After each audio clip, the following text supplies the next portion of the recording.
بسم اللہ الرحمن الرحیم۔ بسم اللہ الرحمن الرحیم۔ السلام علیکم عزیز طلبہ کرام، امید ہے آپ حضرات خیریت سے ہوں گے۔ آج ہمارا صحیح مسلم کا سبق نمبر 358 ہے، جس کا عنوان ہے باب ما جاء فی سترۃ المصلی۔ آگے بڑھنے سے پہلے خلاصہ جات کو ایک نظر دیکھ لیں۔ گزشتہ سبق میں ہم نے اس عنوان کے تحت ان نکات پر بات کی تھی۔ آج کے سبق میں ہم اس عنوان کے تحت ان مذکورہ نکات پر بات کریں گے۔ تو بڑھتے ہیں سبق کی طرف۔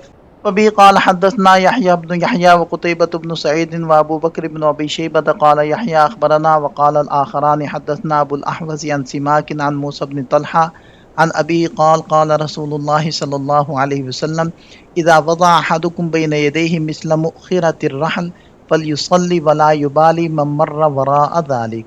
حضرت موسیٰ ابن طلحہ اپنے والد حضرت طلحہ رضی اللہ عنہ سے روایت کرتے ہیں کہ نبی پاک صلی اللہ علیہ وسلم نے ارشاد فرمایا، جب تم میں سے کوئی اپنے سامنے پالان کی پچھلی لکڑی کے برابر کوئی چیز رکھ لے تو اب بے کھٹک نماز پڑھے اور اس سترے کے آگے سے گزرنے والے کی پرواہ نہ کرے۔ اس اسناد کی رجال 7 ہیں۔ پہلے ہیں ابو الاحوص سلام بن سلیم الحنفی، دوسرے ہیں سماک بن حرب بن اوس، تیسرے ہیں موسیٰ بن طلحہ بن عبید اللہ التیمی، اور چوتھے ہیں ان کے والد گرامی طلحہ بن عبید اللہ بن عثمان، اور بقیہ حضرات کا تذکرہ اس باب سے پہلے گزر چکا ہے۔ حدیث پاک میں ایک لفظ استعمال ہوا ہے مثل مؤخرۃ الرحل، یعنی کجاوے کی پشت کے برابر۔ علماء اور ماہرین لغت نے اس لفظ کو پڑھنے کے 4 طریقے یعنی 4 لغات بیان کی ہیں۔ پہلی ہے مؤخرہ، میم مضموم اور خا مکسور۔ دوسری ہے مؤخرہ، میم مضموم خا مشدد۔ تیسری ہے مؤخرہ، میم مضموم اور خا مفتوح۔ اور چوتھی ہے آخرہ، شروع میں الف مدہ اور خا مکسور۔ اس لفظ سے مراد وہ لکڑی ہے جو اونٹ کے کجاوے کے پچھلے حصے میں لگی ہوتی ہے، جس سے سوار اپنی پیٹھ ٹیکتا ہے۔ حدیث میں اسے سترے کی مقدار کے لیے ایک معیار کے طور پر ذکر کیا گیا ہے۔ شارحین حدیث فرماتے ہیں کہ اس حدیث سے معلوم ہوتا ہے کہ نمازی کے لیے اپنے سامنے سترہ قائم کرنا مستحب اور پسندیدہ عمل ہے۔ سترے کی مقدار کتنی ہونی چاہیے؟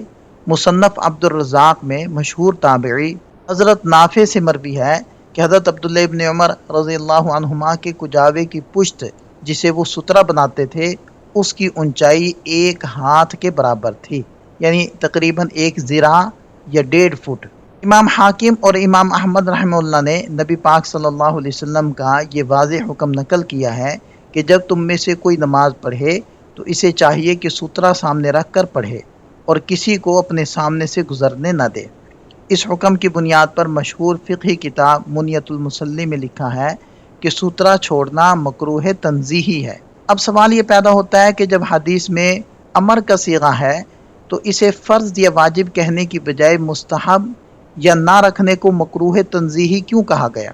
تو اصول فقہ کے مطابق اس حکم کو وجوب سے استحباب کی طرف پھیرنے والی، یعنی اس میں نرمی پیدا کرنے والی دیگر احادیث موجود ہیں۔ پہلی دلیل ہے امام ابو داؤد رحمہ اللہ نے حضرت فضل بن عباس رضی اللہ عنہ سے روایت کیا ہے کہ ہم نے نبی پاک صلی اللہ علیہ وسلم کو اپنی ایک بستی کے کھلے میدان میں نماز پڑھتے دیکھا اور آپ کے سامنے کوئی سترہ نہیں تھا۔ دوسری دلیل امام احمد رحمہ اللہ نے روایت کیا ہے کہ حضرت عبداللہ ابن عباس رضی اللہ عنہما نے بھی ایک وسیع کھلے میدان میں نماز پڑھی اور ان کے سامنے کوئی چیز بطور سترہ موجود نہیں تھی۔ مذکورہ روایات کو سامنے رکھتے ہوئے علامہ شرن بولانی اور البحر الرائق کے حوالے سے علامہ ابن عابدین شامی رحمہ اللہ رد المحتار میں مسئلہ کا حتمی خلاصہ یوں بیان کرتے ہیں کہ اگر کوئی شخص ایسی جگہ نماز پڑھ رہا ہو جہاں کسی کے گزرنے کا کوئی امکان نہ ہو، جیسے بند کمرہ یا مسجد کا وہ حصہ جہاں راستہ نہ ہو، اور نہ ہی وہ عام گزرگاہ یا راستے کے سامنے کھڑا ہو، تو ایسی صورت میں سترہ نہ رکھنے سے کوئی کراہت نہیں آتی، کیونکہ سترہ رکھنے کا بنیادی مقصد ہی یہ ہے کہ گزرنے والے کے لیے رکاوٹ اور حجاب بن جائے۔ لیکن سب سے بہترین اور مستحب عمل کیا ہے؟ الحلیہ کے حوالے سے فقہا فرماتے ہیں کہ ایسی پرسکون جگہ پر بھی سترہ رکھ لینا ہی زیادہ بہتر ہے، اگرچہ نہ رکھنے پر کوئی کراہت یا گناہ نہیں۔ اس کی وجہ یہ ہے کہ سترہ رکھنے کا ایک دوسرا بڑا مقصد بھی ہے، اور وہ یہ ہے کہ انسان کی نگاہ سترے سے آگے نہ پھٹکے اور ادھر ادھر کی چیزوں سے محفوظ رہے، نمازی کا دل و دماغ یکسو رہے، خیالات منتشر نہ ہوں اور نماز میں کامل خشوع و خضوع حاصل ہو۔ اس حدیث کو روایت کرنے میں امام مسلم رحمۃ اللہ علیہ متفرد ہیں، اور دیگر ائمہ حدیث نے بھی اپنی اپنی کتابوں کے اندر اس حدیث کو ذکر کیا ہے، جس کی تفصیل یہاں موجود ہے۔ بھی قال حدثنا محمد بن عبد الله بن نمير وإسحاق بن إبراهيم قال إسحاق أخبرنا وقال ابن نمير حدثنا عمر بن عبيد الطنافسي عن سماك بن حرب عن موسى بن طلحة عن أبي قال كنا نصلي والدواب تمر بين أيدينا فذكرنا ذلك لرسول الله صلى الله عليه وسلم فقال مثل مؤخرة الرحل تكون بين يدي أحدكم ثم لا يضره ما مر بين يدي وقال ابن نمیر فلا یضرہ من مر بین یدی۔ حضرت موسیٰ ابن طلحہ اپنے والد سے روایت کرتے ہیں، وہ فرماتے ہیں کہ ہم لوگ نماز پڑھا کرتے تھے اور چوپائے ہمارے سامنے سے گزرتے رہتے۔ نبی پاک صلی اللہ علیہ وسلم سے ہم نے اس کا ذکر کیا تو آپ علیہ السلام نے ارشاد فرمایا، پالان کی پیچھے والی لکڑی کے برابر کوئی چیز تمہارے سامنے ہونی چاہیے، پھر سامنے سے گزرنے پر تمہاری نماز کو کوئی نقصان نہ ہوگا۔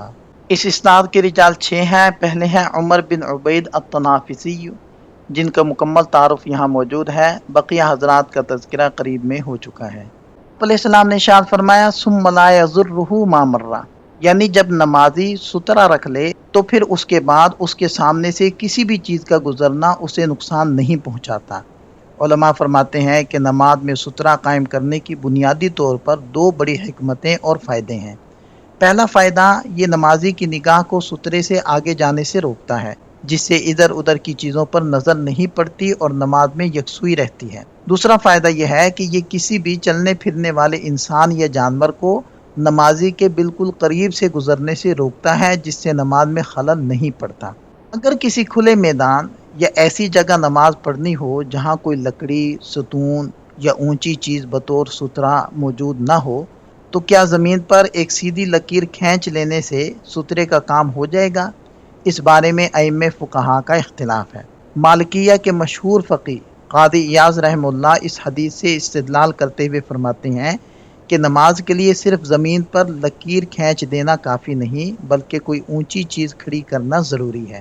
وہ فرماتے ہیں کہ اگرچہ لکیر کھینچنے کے حق میں ایک حدیث آئی ہے اور امام احمد بن حنبل رحمہ اللہ نے اس پر عمل بھی کیا ہے، لیکن وہ حدیث سند کے اعتبار سے ضعیف ہے۔ امام مالک رحمہ اللہ اور امت کے اکثر فقہا کے نزدیک زمین پر لکیر کھینچنے کی کوئی شرعی حیثیت نہیں ہے۔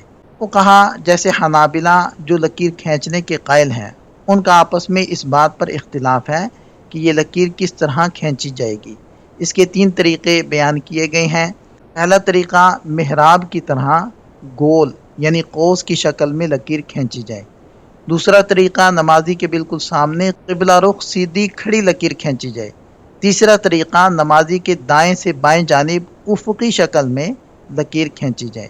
شارحین حدیث فرماتے ہیں کہ زمین پر لکیر کھینچنے کے بارے میں جو روایت سنن ابی داؤد وغیرہ میں ملتی ہے، وہ علمی اور فنی اعتبار سے کمزور ہے۔ اصول حدیث کے مطابق اس روایت میں ضعف بھی ہے اور اضطراب بھی۔ اضطراب کا مطلب ہوتا ہے کہ اس کے راویوں کے ناموں اور سند کے تسلسل میں الجھاؤ اور تضاد ہے۔ یہی وجہ ہے کہ جمہور فقہا نے صرف لکیر کھینچنے کو سترے کے لیے کافی نہیں مانا، بلکہ کسی ٹھوس اور اونچی چیز کو سامنے رکھنے کی تاکید کی ہے۔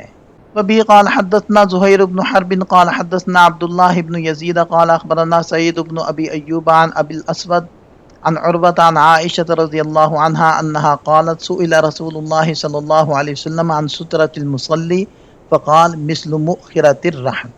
اس اسناد کے رجال 6 ہیں۔ پہلے ہیں زہیر بن حرب، دوسرے ہیں عبداللہ بن یزید المقری ثقۃ فاضل، تیسرے ہیں سعید بن ابی ایوب ثقۃ ثبت، چوتھے ہیں ابو الاسود محمد بن عبد الرحمن ثقۃ، پانچویں ہیں عروہ بن زبیر بن عوام بن خویلد الاسدی ثقۃ ثبت فقیہ مشہور، اور چھٹے نمبر پر ہیں ام المؤمنین حضرت ام عائشہ صدیقہ رضی اللہ عنہا۔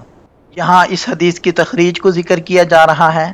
وبه قال حدثنا محمد بن عبد الله بن نمير قال حدثنا عبد الله بن يزيد قال اخبرنا حيوة عن ابي الاسود محمد بن عبد الرحمن عن عروة عن عائشة رضي الله عنها ان رسول اللہ صلی اللہ علیہ وسلم سئل فی غزوۃ تبوک عن سترۃ المصلی فقال کمؤخرۃ الرحل۔ حضرت عائشہ رضی اللہ عنہا سے روایت ہے کہ نبی پاک صلی اللہ علیہ وسلم سے غزوہ تبوک میں نمازی کے سترے کے بارے میں پوچھا گیا تو آپ علیہ السلام نے ارشاد فرمایا جیسے کجاوے کی ٹیک لگانے والی لکڑی ہوتی ہے اس مقدار میں سترا ہونا چاہیے۔ اس اسناد کے رجال 6 ہیں۔ پہلے ہیں حیوہ بن شریح بن صفوان، ثقۃ ثبت فقیہ زاہد، بقی حضرات کا تذکرہ ہو چکا ہے۔ ابھی قال حدثنا محمد بن مسنى قال حدثنا عبد الله بن نمير قال وحدثنا ابن نمير واللفظ له قال حدثنا ابي قال حدثنا عبيد الله عن نافع عن ابن عمر رضي الله عنهما ان رسول الله صلى الله عليه وسلم كان اذا خرج يوم العيد امر بالحربة فتوضع بين يديه فيصلي اليها والناس وراءه وكان يفعل ذلك في السفر فمن ثم اتخذها الامراء۔ حضرت ابن عمر رضی اللہ عنہما سے مروی ہے کہ نبی پاک صلی اللہ علیہ وسلم جب عید کے روز باہر نکلتے تو نیزہ اپنے سامنے گاڑنے کا حکم فرماتے، چنانچہ وہ آپ صلی اللہ علیہ وسلم کے سامنے گاڑ دیا جاتا اور آپ علیہ السلام نماز پڑھاتے اور لوگ آپ کے پیچھے نماز پڑھتے۔ سفر میں بھی آپ صلی اللہ علیہ وسلم اسی طرح کرتے۔ یہیں سے امراء اور حکام نے بھی نیزہ ساتھ رکھنا شروع کیا۔ اس اسناد کے رجال 6 ہیں۔ پہلے ہیں محمد ابن مسنہ، دوسرے ہیں عبداللہ بن نمیر الحمدانی، تیسرے ہیں ابن نمیر جن کا نام ہے محمد بن عبداللہ، چوتھے ہیں عبید اللہ بن عمر بن حفص، اور پانچویں ہیں نافع حضرت ابن عمر رضی اللہ عنہما کے آزاد کردہ غلام، اور چھٹے نمبر پر ہیں حضرت ابن عمر رضی اللہ عنہما جن کا نام تھا عبداللہ بن عمر بن خطاب، صحابی ابن صحابی ہیں رضی اللہ عنہما۔ 73 ہجری کے اندر ان کی وفات ہوئی۔ اس حدیث پاک میں الفاظ آئے ہیں امر بالحربہ، یعنی آپ علیہ السلام نے حربہ لانے کا حکم دیا۔ شارحین حدیث فرماتے ہیں کہ اس کا مطلب یہ ہے کہ نبی پاک صلی اللہ علیہ وسلم نے اپنے خادم کو حربہ یعنی ایک چھوٹا نیزہ ساتھ اٹھانے کا حکم دیا۔ امام بخاری رحمہ اللہ کی بعض روایات میں حربہ کے ساتھ العنزہ کا لفظ بھی آیا ہے۔ عنزہ ایسے چھوٹے نیزے یا لاٹھی کو کہتے ہیں جس کے نچلے حصے پر لوہے کا پھل لگا ہوتا ہے تاکہ اسے زمین میں گاڑا جا سکے اور اوپر کا حصہ لاٹھی کی طرح ہوتا ہے۔ خادم اس نیزے کو ساتھ لے کر چلتے اور نماز کے وقت آپ صلی اللہ علیہ وسلم کے سامنے زمین پر گاڑ دیتے، پھر آپ علیہ السلام اس کی طرف رخ کر کے نماز پڑھتے۔ امام ابن ماجہ اور دیگر محدثین نے اس روایت میں یہ اضافہ نقل کیا ہے کہ آپ صلی اللہ علیہ وسلم ایسا اس لیے فرماتے تھے کیونکہ وہ نماز عید کا موقع ہوتا تھا اور نماز عید کھلے میدان میں ہوتی تھی جہاں سامنے کوئی ایسی چیز جیسے دیوار یا ستون نہیں ہوتی تھی جو سترا بن سکے۔ حدیث کا اگلا جملہ ہے والناس، یعنی لوگ بھی آپ علیہ السلام کے پیچھے نماز پڑھتے تھے۔ یہاں الناس کا لفظ فاعل پر عطف ہے جس کا مطلب یہ ہے کہ آپ صلی اللہ علیہ وسلم اس نیزے کو سترا بنا کر نماز پڑھتے تو تمام صحابہ کرام بھی آپ کی اقتداء میں نماز ادا کرتے اور امام کا سترا پوری جماعت کے لیے کافی ہو جاتا۔ حدیث کے اگلے حصے میں وَكَانَ يَفْعَلُ ذَلِكَ، اور آپ صلی اللہ علیہ وسلم ایسا کیا کرتے تھے۔ اس کی تشریح میں علماء فرماتے ہیں کہ آپ علیہ السلام کا یہ معمول وہاں تھا جہاں سامنے کوئی دیوار یا اوٹ موجود نہ ہو۔ اس عمل سے ہمیں 2 اہم باتیں معلوم ہوتی ہیں۔ پہلی بات یہ کہ نماز کی حفاظت کا انتہائی درجے میں اہتمام کیا گیا تاکہ کوئی سامنے سے گزر کر نماز میں خلل نہ ڈالے۔ دوسری بات یہ معلوم ہوئی کہ سفر یا کھلے میدان میں اپنے پاس دشمن اور مودی جانوروں سے دفاع کے لیے کوئی ہتھیار یا آلہ رکھنا سنت نبوی ہے۔ گویا ایک ہی وقت میں نیزے سے دفاع کا کام بھی لیا جا رہا ہے اور اسے سترا بنا کر دین کا فریضہ بھی ادا کیا جا رہا ہے۔ عبارت میں اگلا جملہ ہے فمن ثم، لہذا اسی وجہ سے۔ مطلب یہ ہے کہ نبی پاک صلی اللہ علیہ وسلم کی اسی سنت کی پیروی میں بعد کے مسلم حکمرانوں اور خلفاء نے یہ طریقہ اپنایا کہ عیدین اور جمعہ کے مواقع پر جب وہ نماز کے لیے نکلتے تو ایک خادم نیزہ اٹھا کر ان کے آگے آگے چلتا تھا جسے نماز کے وقت امام کے سامنے گاڑ دیا جاتا تھا۔ حافظ ابن حجر عسقلانی رحمہ اللہ فتح الباری میں فرماتے ہیں کہ یہ آخری جملہ کہ حکمرانوں نے اس وجہ سے یہ طریقہ اپنایا اصل میں نبی پاک صلی اللہ علیہ وسلم کی حدیث کا حصہ نہیں ہے، بلکہ اس روایت کے ایک راوی علی بن مسہر نے اسے الگ کر کے واضح کیا ہے کہ یہ دراصل مشہور تابعی حضرت نافع رحمہ اللہ کا اپنا کلام ہے، جسے انہوں نے تاریخی صورتحال واضح کرنے کے لیے بیان کیا۔ علم حدیث کی اصطلاح میں ایسی روایت کو مدرج کہا جاتا ہے جہاں راوی کا کلام حدیث کے ساتھ ملا ہوا محسوس ہو۔ محدثین نے بحث کی ہے کہ آپ صلی اللہ علیہ وسلم کے پاس جو نیزہ یا انزہ تھا وہ کہاں سے آیا تھا۔ اس بارے میں تاریخ کی کتابوں میں دو الگ الگ روایات ملتی ہیں۔ پہلی روایت عمر نامی ایک راوی نے اخبار مدینہ میں نقل کیا ہے کہ حبشہ کے بادشاہ نجاشی نے نبی پاک صلی اللہ علیہ وسلم کو ایک خاص حربہ تحفے میں دیا تھا۔ آپ علیہ السلام نے اسے اپنے پاس محفوظ رکھا اور اسی کو عیدین کے موقع پر آپ علیہ السلام کے آگے لے جایا جاتا تھا تاکہ اسے سترہ بنایا جا سکے۔ دوسری روایت امام لیث بن سعد رحمۃ اللہ علیہ سے مروی ہے کہ غزوہ احد کے دن حضرت زبیر بن عوام رضی اللہ عنہ نے مشرکین کے ایک بڑے جنگجو کو قتل کیا تھا۔ یہ انزہ اسی مشرک کا تھا جو حضرت زبیر سے ہوتا ہوا نبی پاک صلی اللہ علیہ وسلم کے پاس آیا اور آپ علیہ السلام اسے بطور سترہ استعمال فرمانے لگے۔ حافظ ابن حجر رحمہ اللہ فرماتے ہیں کہ ان دونوں روایات میں کوئی تضاد نہیں ہے، بلکہ ان کو اس طرح جمع کیا جا سکتا ہے کہ غزوہ احد کے موقع پر حضرت زبیر بن عوام رضی اللہ عنہ والا انزہ آپ علیہ السلام کے پاس پہلے آیا تھا اور حبشہ کے بادشاہ نجاشی کا تحفہ بعد میں ملا۔ آپ صلی اللہ علیہ وسلم ضرورت اور موقع کے مطابق دونوں کو استعمال فرماتے تھے۔ یہاں اس حدیث کی تخریج کو ذکر کیا جا رہا ہے، یہاں چند فوائد کو ذکر کیا جا رہا ہے۔ اس حدیث سے سب سے پہلا فائدہ یہ معلوم ہوتا ہے کہ نماز پڑھتے وقت اپنے سامنے کوئی اوٹ یا سترہ قائم کرنا شریعت میں پسندیدہ اور مشروع عمل ہے تاکہ نماز کی حالت میں خلل نہ آئے۔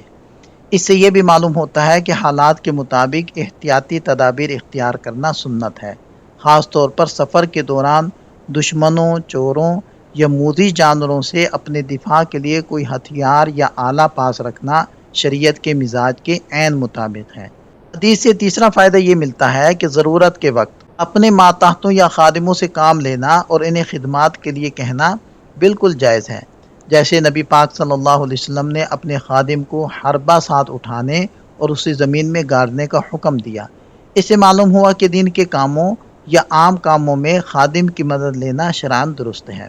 اس بحث کا ایک اہم ترین فقہی مسئلہ یہ ثابت ہوتا ہے کہ امام کا سترہ ہی اس کے پیچھے نماز پڑھنے والے تمام مقتدیوں کا سترہ بن جاتا ہے۔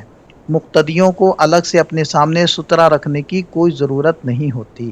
کتاب عمدۃ القاری کے حوالے سے علامہ ابن بطال نے نقل کیا ہے کہ بعض علماء نے اس مسئلے پر امت کا اجماع نقل کیا ہے۔ اسی اصول کی بنیاد پر امام بخاری رحمہ اللہ نے اپنی صحیح بخاری میں باقاعدہ ایک باب قائم کیا ہے جس کا عنوان ہے باب سترۃ الامام سترۃ من خلفہ۔ اس باب کے تحت امام بخاری رحمہ اللہ نے حضرت عبداللہ ابن عباس اور حضرت عبداللہ ابن عمر اور حضرت ابو جحیفہ رضی اللہ عنہم کی احادیث ذکر فرمائی ہیں۔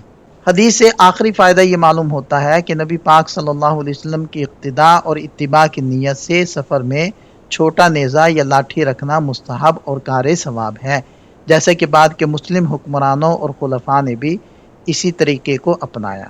یہاں ایک لطیف علمی فرق کو سمجھنا ضروری ہے جس کی وضاحت حافظ ابن رجب حنبلی رحمہ اللہ نے فرمائی ہے۔